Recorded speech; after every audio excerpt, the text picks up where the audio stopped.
Hello, pod people. In today's episode, I'd like to talk with you about Fear of the Unknown, the horror mystery role-playing game that I've created where you and your friends create a horror film together. And today I want to talk about creating characters and the setting.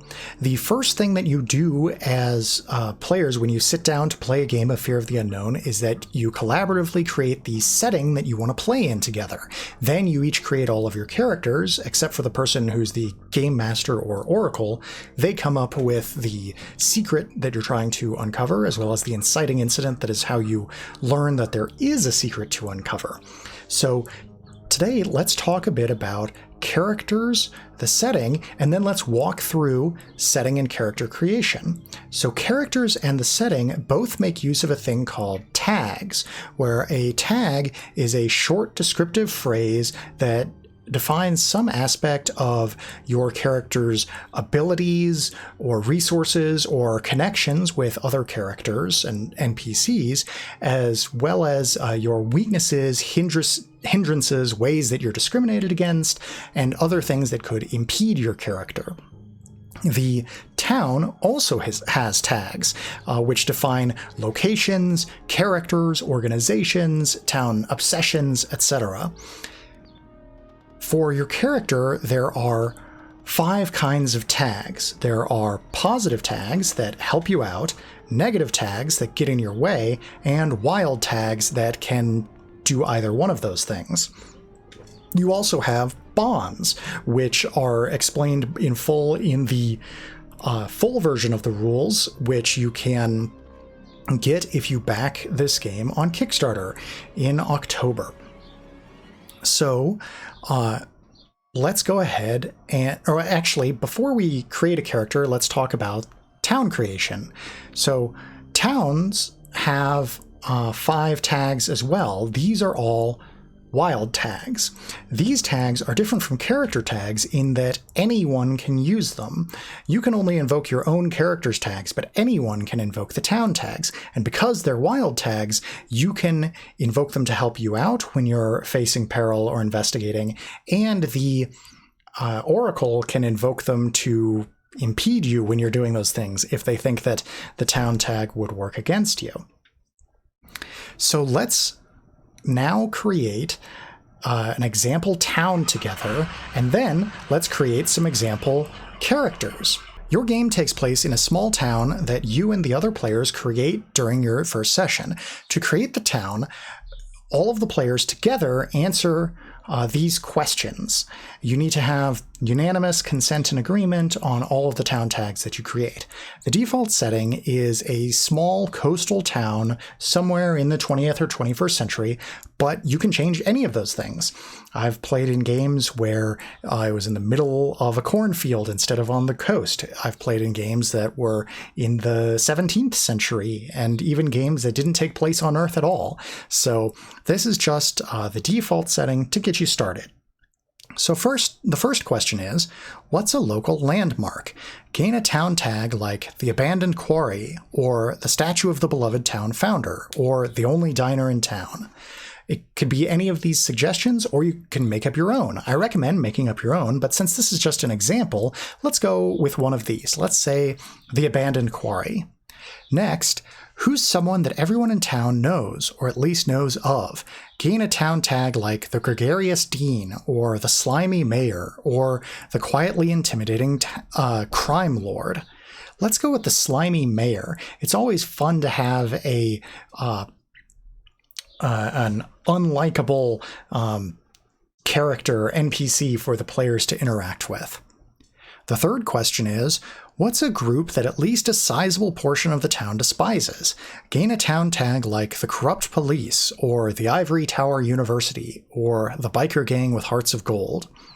Let's go with the Corrupt Police. Having a slimy mayor and corrupt police is really setting things up to have the player characters be on the outside of things, be sort of the underdogs, which is a fun position to play from and makes for compelling stories. The fourth question is, What's something that your town is obsessed with? Gain a town tag like the Crosstown Sports Rivalry, or the annual Harvest Festival, or the Stories of Cryptids in the Woods. For this one, I really like going with some sort of celebration or holiday or festival, because it gives you a defined time of year that your story is going to take place.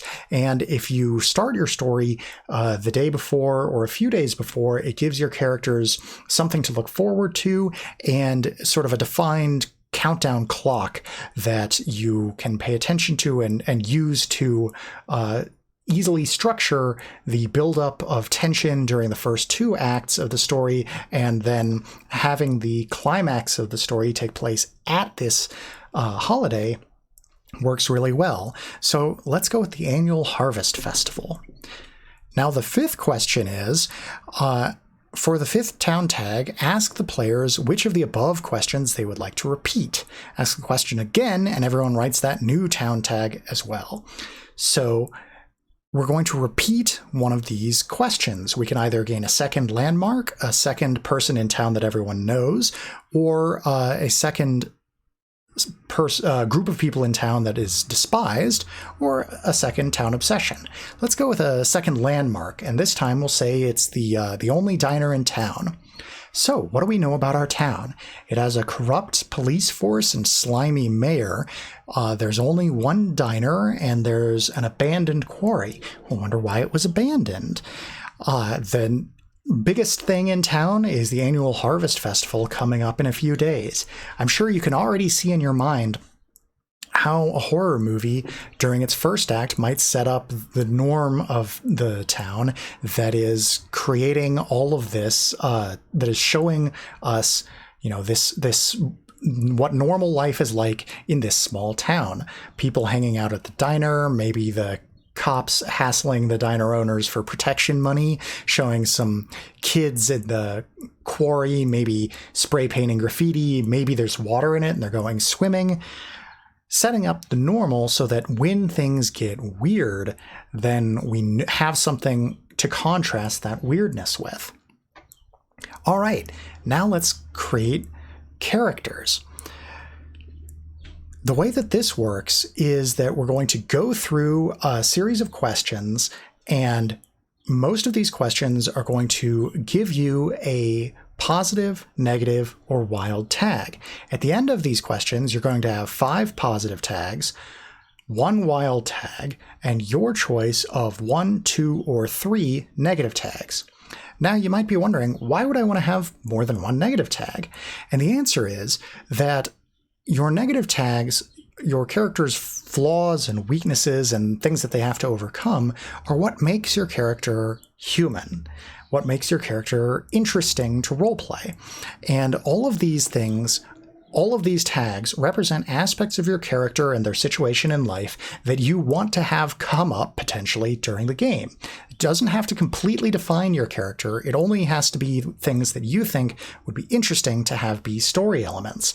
And the more negative tags that you have, the more often they'll come up, and the more often you will gain humanity for your character that you can use to improve your character or reveal more things about your backstory, stuff like that. So we're going to go through these questions and answer them, and by the end of it, we'll have created a character together. So first up, what have you trained for the most in your life? Gain a positive tag like 7th generation farmer, or promising young mathematician, or Golden Gloves boxer.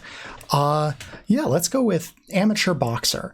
Our character is a tough guy, and he does boxing in like underground fighting rings in town, which haven't been shut down by the corrupt police, at least not yet.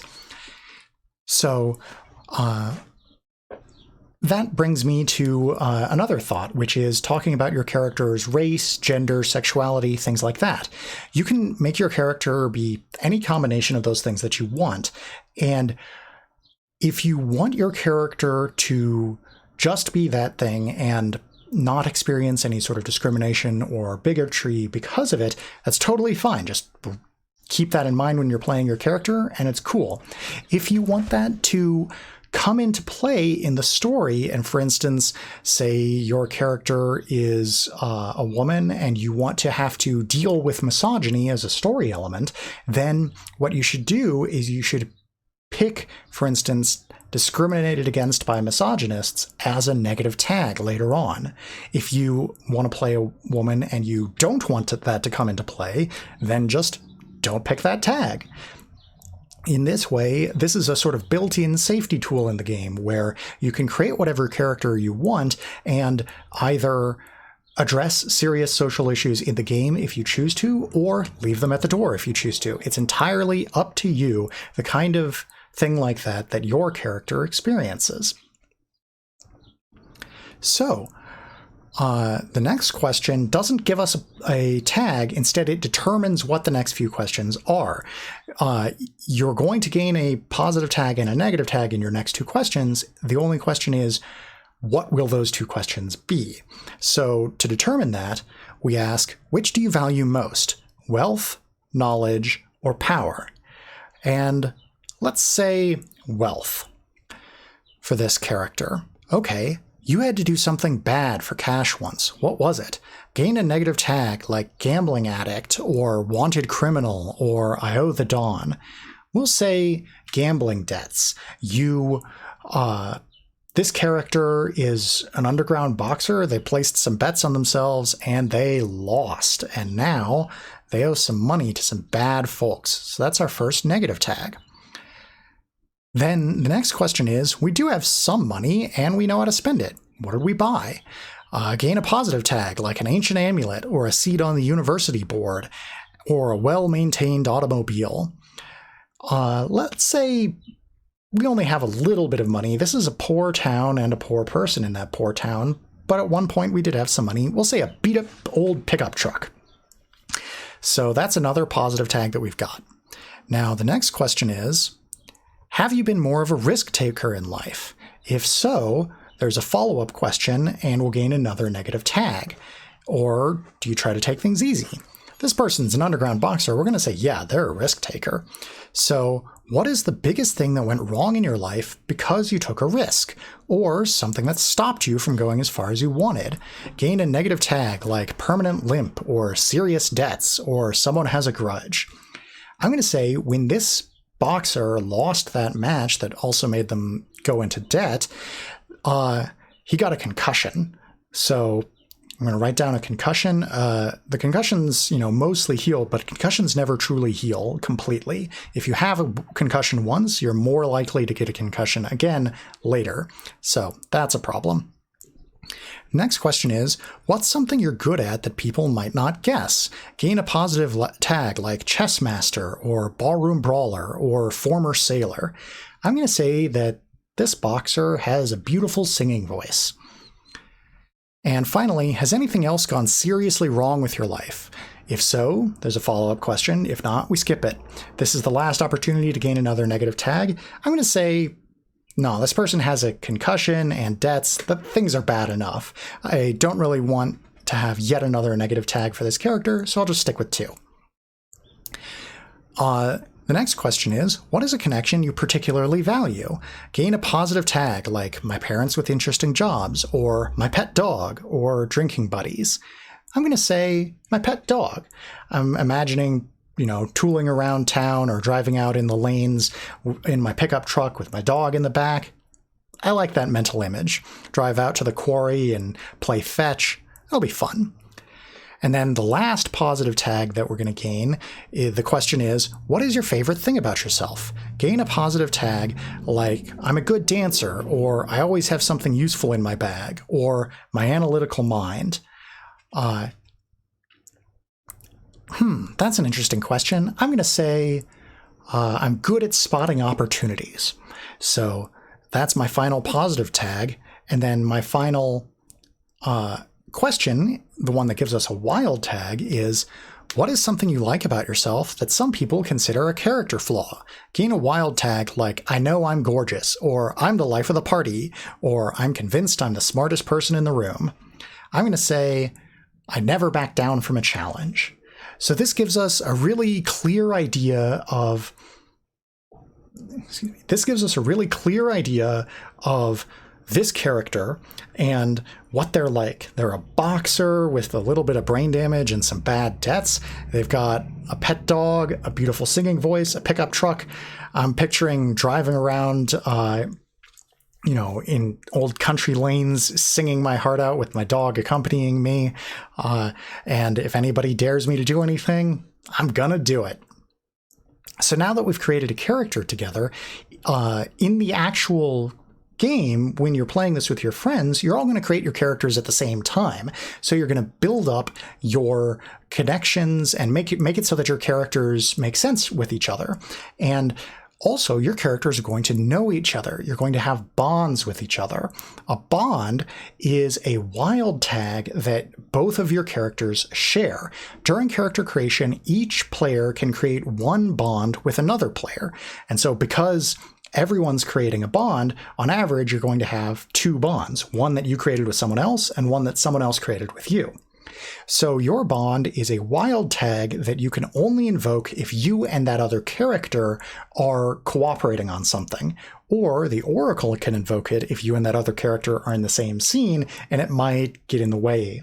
So for instance, a bond that this character might have is maybe someone else is also in this underground boxing ring and we're rivals. Or maybe another character who's in the Boy Scouts says, hey, how about this character, the boxer, was one of the scouts in my troop, and that's our bond. So this helps you create characters who make sense together in the setting and make sense together with each other and have a natural reason to do things together. And so consequently, when you're done creating the setting and creating all of your characters and creating their bonds, you've basically finished the first act of this story that you're creating. You've done the setup, and now we've got the first critical moment, which is the inciting incident, which is the first scene that you play together using the moves, which I've talked about a little bit in a previous episode and which I'm going to talk about even more in a future episode. So you can find links to the quick start rules in the description of this video, and you can find the complete rules on Kickstarter in October. Thank you for your support, and I look forward to talking with you more.